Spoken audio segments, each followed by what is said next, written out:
Hello à tous et bienvenue dans ce quatrième rendez-vous hebdomadaire des news Antiverse, musique et culture, et sans plus attendre, on débute avec les news musique.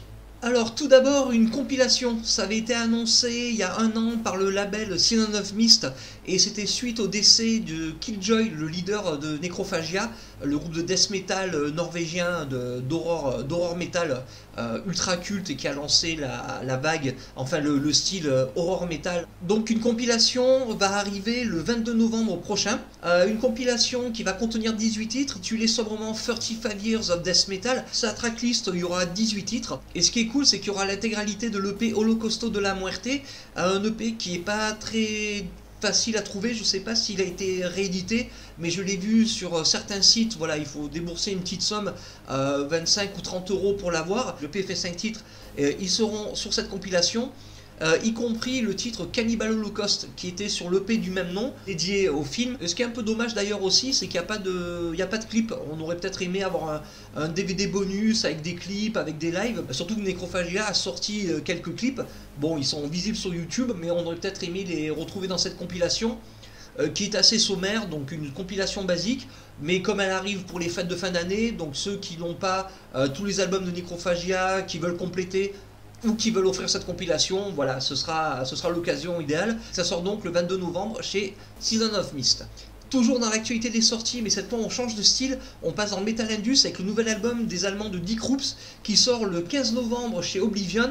Ça va s'appeler Vision 2020. Vision, il va comprendre 13 titres et plus un truc cool, un DVD live ou Wacken en 2016 avec 10 titres, 10 des meilleurs titres de Die Krupps, et toutes les infos bien sûr sont sur Antiverse. Encore un titre en écoute avec Clawfinger qui propose à ses fans un nouveau titre. Des fans qui sont un peu en désarroi depuis des années par rapport à Clawfinger parce que le groupe avait cessé ses activités pendant un moment. Maintenant ils refont des lives mais ils ne veulent plus faire d'album. Là le groupe propose quand même un nouveau titre qui s'appelle Tear You Down avec un clip. Mais donc pas d'album à venir, ça sort juste en single le 4 octobre mais en format digital. Par contre, pour les fans old school de Clawfinger, on reste dans le gent. Voilà, le gent qui était le style que le groupe a commencé à aborder parce que le groupe partageait le même studio avec Meshuggah sur ses derniers albums avant sa séparation, et ils sont restés dans cette mouvance assez gent, donc on n'est pas dans la fusion avec les gros riffs bien tranchants. Voilà, les anciens fans vont être assez déçus, les titres sont autoproduits, on n'est pas dans les groupes de gent qui produisent des albums, qui ont des gros labels derrière avec un gros son. Mais pour les fans de Clawfinger, ça reste appréciable, surtout qu'on retrouve bien la vibe Face No More que le groupe a toujours eu. Donc c'est un titre à écouter et c'est sur le site. Une news pour les fans de Machine Head. Le groupe là, je sais pas s'ils ont débuté la tournée, mais ils partent en tournée en Europe puis aux États-Unis et vont revenir en Europe ensuite pour les 25 ans de l'album Burn My Eyes, avec le guitariste historique Logan Mader et le batteur Chris Kontos. Logan Mader donc qui avait joué sur Burn My Eyes et sur l'album suivant de Morphing Change. Chris Kontos avait seulement joué sur l'album Burn My Eyes, et quand même dans le désir de continuer à jouer des anciens titres de Machine Head jusqu'au dernier album Catharsis, il a engagé un guitariste et un batteur. Voilà, donc il y aura deux line-up sur cette tournée, deux line-up distincts. Et le guitariste qui va rejoindre le groupe, c'est le guitariste de Decapitated, Waklo Kieltika. Alors c'est un guitariste pourtant qui a un style, j'ai trouvé sur le dernier album Decapitated, plus proche de Dimebag Darrell dans la façon de riffer. Donc maintenant à savoir si ça va aller avec Machine Head. Bon, je pense que ça va correspondre, que ça reste assez power trash. Donc je suis assez curieux de voir ce que ça va donner sur scène. Et le batteur c'est Matt Alston qui joue chez Devilment. Alors Devilment c'est le groupe de Danny Fields de Cradle of Filth. C'est un groupe dark metal, horror metal. Par contre on ne sait pas si ces musiciens vont enregistrer des titres avec Machine Head. De toute façon, Machine Head a réenregistré l'album Burn My Eyes. Rob Flynn compte peut-être réenregistrer un nouvel album avec Logan Mader et Chris Kontos, mais aussi veut enregistrer un album avec un nouveau line-up. Donc je ne sais pas si ce guitariste-là et ce batteur en feront partie. De toute façon, il n'y aura pas d'annonce, il n'y aura rien. Je pense une bonne année, donc on verra ça plus tard. Alors maintenant c'est Testament qui vient de terminer son nouvel album qui va arriver en janvier 2020, et si je voulais en parler c'est parce que le groupe annonce quelques changements sur cet album. Les 2 ou 3 derniers étaient assez trash basiques, ils avaient un peu abandonné les touches heavy qu'ils avaient dans les années 80, début des années 90 avec les power ballades et les riffs un peu plus light. Et là, ils annoncent bon, déjà des influences plus black metal.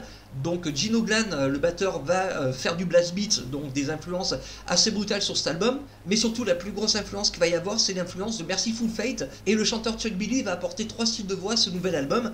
Alors Chuck Billy a une voix déjà super death metal, une voix assez trash et une voix mélodique.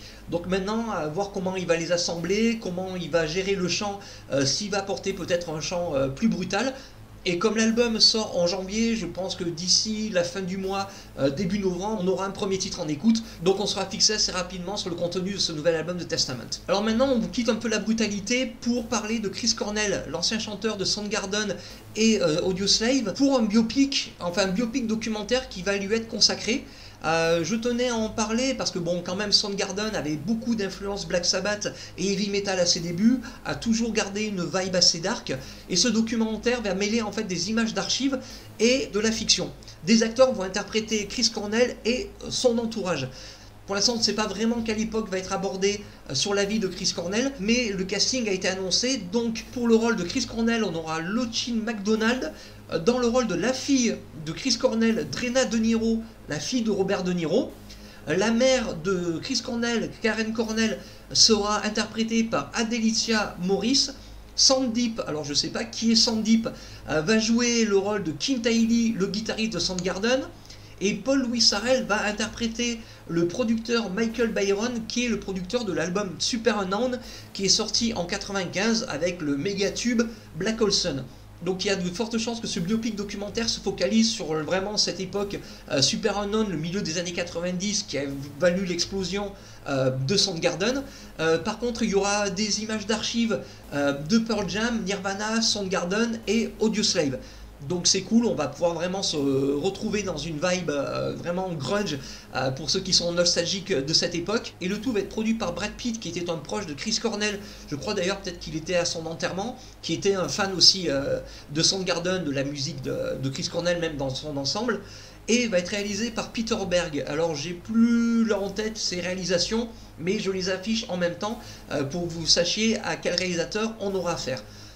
Pour l'instant, donc comme le tout va être en tournage, il n'y a pas de date de sortie. Ça arrivera sûrement en Blu-ray et en DVD. Et ça ne m'étonnerait pas qu'une plateforme de streaming s'octroie les droits. Mais bon, le temps que ça se fasse, il y aura des images de tournage, il y aura un trailer. On sera fixé au moment où tout sera fini d'être tourné. News un peu malheureuse qu'on a appris il y a quelques jours, le décès du guitariste Richard Brunel, qui était le second guitariste de Morbid Angel sur les albums Altars of Madness en 1989 et Blessed Are the Sick en 91. Il avait quitté le groupe donc par la suite pour réintégrer le line-up sur scène en 94 et en 98, mais sans prendre part à des albums ou à des compositions. Il n'a pas été très actif par la suite, à part un projet qui s'appelait Paths of Possession.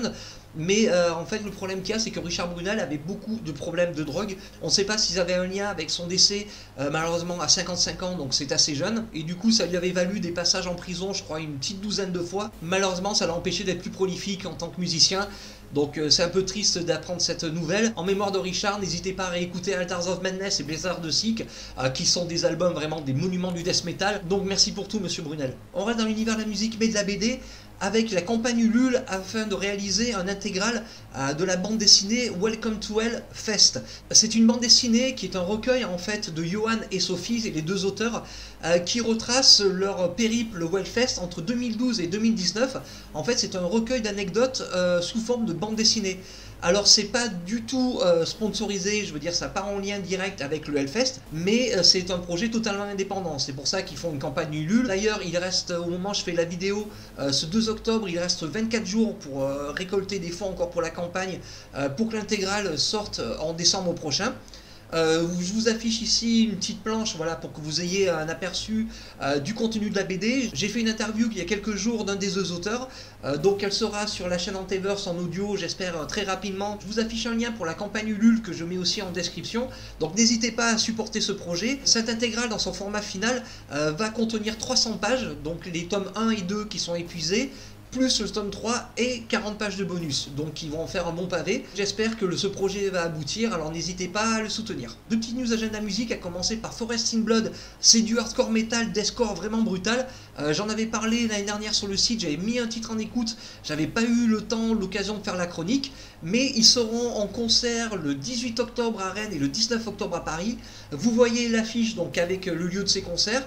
Alors n'hésitez pas à découvrir le groupe sur scène, enfin pour ceux qui connaissent, voilà, ce sera l'occasion de les revoir sur scène. Pour ceux qui connaissent pas, ce sera l'occasion de les découvrir sur scène et de se prendre une bonne grosse mandale. Et les franciliens de Chargot qui une nouvelle fois sont sur les routes avec leur Metal Indus, qui seront en concert pour 5 dates, plus des dates encore à être annoncées. Vous avez les dates qui s'affichent et n'hésitez pas à passer sur leur page Facebook pour voir les prochaines dates de concert à venir. Alors on passe maintenant aux news culture, en commençant par le trailer du film The Banana Splits Movie. J'ai mis le trailer sur le site. Apparemment ce sont des personnages d'un show TV, alors je ne connais pas le show TV, mais ces personnages ont l'air d'être connus aux États-Unis. Le film arrive ce 12 octobre sur Sci-Fi. J'en parle parce que ça arrive pile pour la période d'Halloween.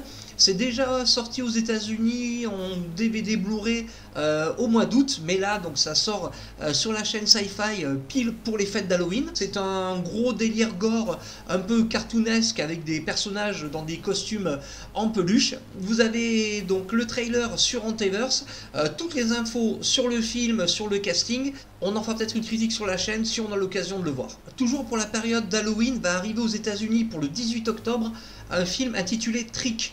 Alors ça va être produit et réalisé par Todd Farmer et Patrick Lussier, à qui on devait déjà le film Drive Angry avec The Rock et My Bloody Valentine 3D. Alors les deux producteurs ne s'éloignent pas de l'univers du slasher déjà entamé avec My Bloody Valentine 3D, car Trick sera un slasher. Et ça s'inscrit parfaitement dans la période d'Halloween, puisque c'est un film qui se passe à la période d'Halloween. Le film met en scène un tueur qui s'appelle Trick, qui met plusieurs masques d'Halloween, donc on le voit sous plusieurs aspects. Ce qui est cool d'ailleurs pour renouveler un peu un personnage dans un film qui a toujours un même masque, et là donc du coup on le verra sous différentes facettes. Le trailer est sur le site, l'affiche du film est aussi sur le site pour avoir le synopsis, donc n'hésitez pas à passer sur Antiverse pour avoir toutes les infos sur Trick qui arrive aux États-Unis le 18 octobre, et je pense que ça arrivera prochainement en France, et pareil, si on a l'occasion d'y jeter un oeil, on en reparlera. The Collected, je crois, qui a débuté son tournage. Une suite qu'on attendait depuis très longtemps. Voilà, il y avait déjà 2 premiers volets, c'était la saga du Collector. Il y avait déjà eu 2 premiers films, donc c'est The Collector, après The Collection. Les premières photos étaient dévoilées. Le film sera réalisé par Marcus Dunstan, et au casting on retrouvera de nouveau Josh Stewart et Emma Fitzpatrick, mais également avec Randy Evans de Stranger Things et Godzilla King of the Monsters, Dot Mary Jones de American Horror Story Free From Hell, et Navi Rawat de Fist et The Collection. Donc un bon petit casting qu'on a hâte de voir, enfin les premières images, le premier trailer. Actuellement en tournage, la nouvelle adaptation de Castle Freak donne un peu de ses nouvelles. On s'attendait à avoir un remake de la version de 1995 avec Jeffrey Combs, qui était un film pas très connu, avait eu un petit succès en VHS, qui était ressorti en France en DVD mais dans une édition pas top, souvent distribuée surtout dans les magasins de journaux. L'actrice Barbara Crampton, qui joue dans le film, a donné des infos sur son histoire, et en fait ce sera pas totalement un remake, et je me souviens plus de la nouvelle originale de Lovecraft. L'histoire donc ne changera pas trop, il y aura toujours une créature qui sera dans le sous-sol d'un château, il y aura toujours le personnage de Rebecca et de John, mais donc l'histoire sera différente, et il y aura aussi de nouveaux personnages, donc on a hâte de voir un peu ce que va donner cette nouvelle histoire. C'est attendu pour la mi-2020, donc j'en reparlerai dans les news dès qu'on aura de nouvelles infos. Une news qui était très attendue par les fans de la saga Jurassic Park. Le 3e volet du reboot, donc Jurassic World 3, va retrouver à son casting Sam Neill, Laura Dern et Jeff Goldblum. Donc les 3 acteurs du Jurassic Park original vont retrouver la franchise. Une franchise qui en avait bien besoin, parce que Jurassic World avait eu un bon petit succès, mais des critiques vraiment pas top. Jurassic World The Fallen Kingdom avait eu des critiques quand même assez sévères, et le film n'était pas top. et ça permet de relancer un peu l'intérêt autour du film qui est attendu pour 2021. Bon, bien sûr, donc Chris Pratt et Bryce Dallas Howard seront de retour dans le rôle des personnages principaux. Colin Trevorrow, qui avait réalisé le premier film, va réaliser à nouveau ce film. C'est attendu précisément pour le 11 juin 2021. On attend les premières images et on espère que les personnages principaux ne feront pas juste une apparition comme Jeff Goldblum dans le second volet, mais voilà, quand même il y a de grandes chances qu'ils fassent partie du casting sur l'ensemble du métrage. Maintenant on passe aux séries avec une annonce qui va étonner personne. Netflix a renouvelé Stranger Things pour une saison 4. Ce sera toujours réalisé par les Duff Brothers. Au niveau de l'histoire, par contre, il va y avoir une petite différence par rapport aux saisons précédentes, car on devrait s'éloigner de l'Upside Down, voilà, le monde des créatures. Je ne sais pas si ça va s'éloigner de la ville de Hawkins, mais il y aura une petite différence. Pour l'instant, pas d'infos sur la date de sortie. On attend que Netflix fasse un peu plus de teasing autour de cette saison, qui sera la 4 et qui arrivera, pour l'instant on ne sait pas quand. On n'avait pas eu d'infos jusque-là de la nouvelle adaptation de La Guerre des Mondes, alors qu'il y avait une première adaptation en film, je ne sais plus si c'est en 1955 ou 1957, plus la version avec Tom Cruise dirigée par Steven Spielberg. Là donc c'est une série qui est produite par la BBC, qui va arriver sur la chaîne anglaise. Il y a un premier trailer qui a été dévoilé, donc on aura un contexte historique. On ne sait pas encore quelles seront les différences qu'il y aura avec le roman d'H.G. Wells original, mais donc le trailer est disponible sur Antiverse, alors n'hésitez pas à le consulter. Et important, cette série sera en 3 volets, donc ce ne sera pas une série en une saison ou autre, ce sera une mini-série en 3 volets. En trailer vraiment cool, on a eu les premières images de la saison 2 de Castle Rock, tirée de l'univers de Stephen King. La première saison était sympathique, mais sans être au top. Elle était bien trop cryptique, l'histoire était assez confuse. On avait du mal à savoir où voulait en venir cette histoire. Mais là, on aura vraiment quelque chose de concret pour cette saison 2, qui va avoir une grosse partie sur l'Overlook Hotel de The Shining. Mais ce premier trailer se concentre sur le personnage de Danny Wilkes, qui est interprété par l'actrice Liz Kaplan, et pour rappel, Annie Wilkes, c'est le personnage principal de la nouvelle Misery, qui a été adaptée en film. Donc là, on aura le passé de l'infirmière, son passé psychotique, donc on va en savoir plus sur sa folie. Et d'ailleurs, ce premier trailer assez intéressant prouve que le personnage est assez brutal. Donc il y aura des meurtres, il y aura des scènes assez violentes. Donc ce trailer vraiment est intriguant. Donc on a hâte de voir cette seconde saison qui arrive le 23 octobre prochain. Et d'ailleurs qu'il y aura l'acteur Tim Robbins qu'on avait vu dans Les Évadés, qui était donc aussi une adaptation de Stephen King, qui sera au casting de cette saison. Comme chaque année, les Simpsons vont offrir pour Noël le Treehouse of Horror, donc leur épisode vraiment horrifique avec différentes histoires. Et cette année, donc ça marquera les 30 ans du Treehouse of Horror. Et les histoires ont été dévoilées. Alors, comme vous pouvez voir dans cette affiche, les parodies vont aller de La Forme de l'eau de Guillermo del Toro en passant par The Stranger Things. Et dans le détail des histoires, et la première suivra Maggie en forme de démon, la seconde verra un sauvetage de Milouz dans une autre dimension, la troisième ce sera Homer en forme d'esprit qui essaiera de trouver un nouveau corps, pour la quatrième et dernière ce sera Selma qui trouvera l'amour avec un démon dans le sous-sol de sa maison. Ce 30e Treehouse of Horror arrivera le 20 octobre sur la Fox.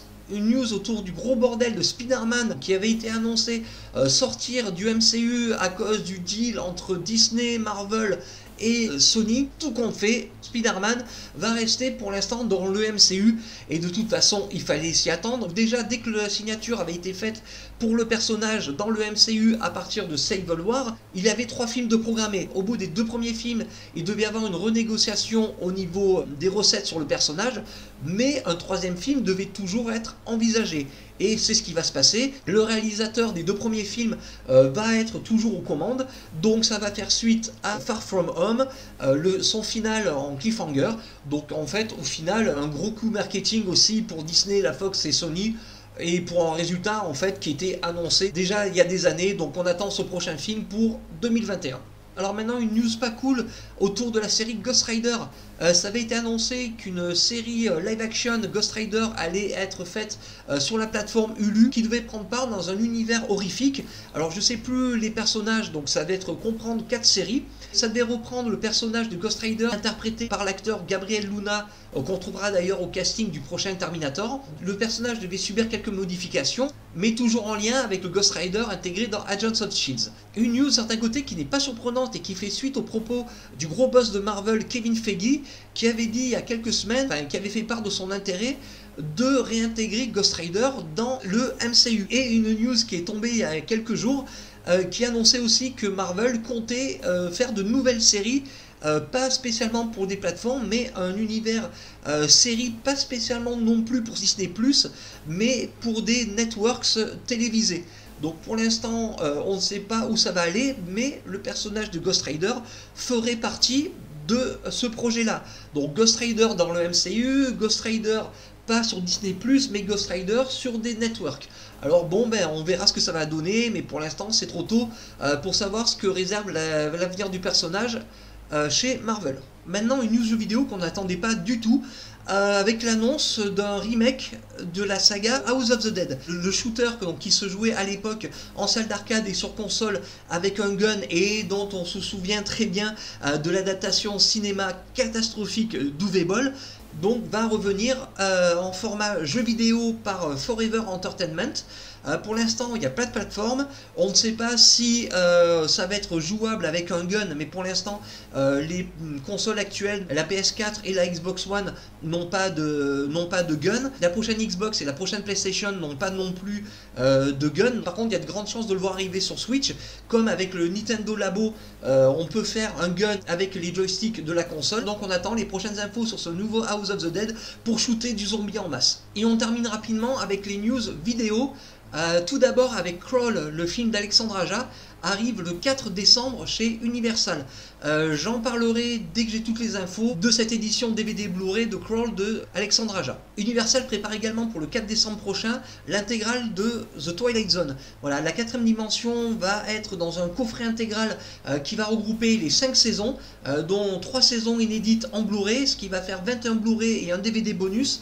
J'en reparlerai aussi dans une vidéo dès que j'ai le visuel et toutes les infos sur cette intégrale de la 4ème dimension. Alors merci d'avoir suivi ces dernières news hebdomadaires. N'hésitez pas à passer sur anteverse.fr pour tout ce qui est audio, vidéo, bande-annonce, pour tout ce qui est fiches, musique et culture. N'hésitez pas aussi à liker, commenter, partager et je vous retrouve très rapidement. Tchuss!